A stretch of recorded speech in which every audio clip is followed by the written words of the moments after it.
বাহিনীর প্রাণস্বরূপ। সেনাবাহিনীর একজন কর্মকর্তা বাংলাদেশ মিলিটারি একাডেমি থেকে মৌলিক প্রশিক্ষণ গ্রহণের মাধ্যমে সূচনা করে তার সামরিক জীবন। এখান থেকে তৈরি হয় সামরিক বাহিনীর এক একজন দক্ষ কর্মকর্তা।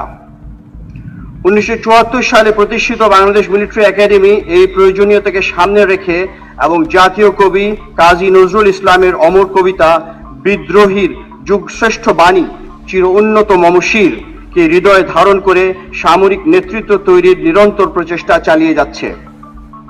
আন্তর্জাতিক খ্যাতিসম্পন্ন একাডেমি হতে কমিশনপ্রাপ্ত অফিসারগণের নেতৃত্বে শৃঙ্খলা, আনুগত্য, ন্যায়পরায়ণতা ও কর্তব্যবোধে উজ্জীবিত হয়ে বাংলাদেশ সেনাবাহিনী আজ দেশের সীমানা পেরিয়ে বহির্বিশ্বেও উল্লেখযোগ্য অবদান রেখে চলেছে। বন্ধুপ্রতিম বিভিন্ন দেশের অফিসার ক্যাডেটগণও এই একাডেমিতে প্রশিক্ষণ গ্রহণ করছে। ভবিষ্যতে এই একাডেমির নাম বিশ্ব দরবারে আরো ব্যাপ্তি লাভ করবে বলে আমি দৃঢ়ভাবে বিশ্বাস করি। আমার প্রিয় অফিসার ক্যাডেট বৃন্দ, আজকের দিনটি তোমাদের জীবনে অত্যন্ত আনন্দের ও গৌরবের। আজ হতে তোমাদের উপর অর্পিত হচ্ছে দেশ মাতৃকার মহান স্বাধীনতা ও সার্বভৌমত্ব রক্ষার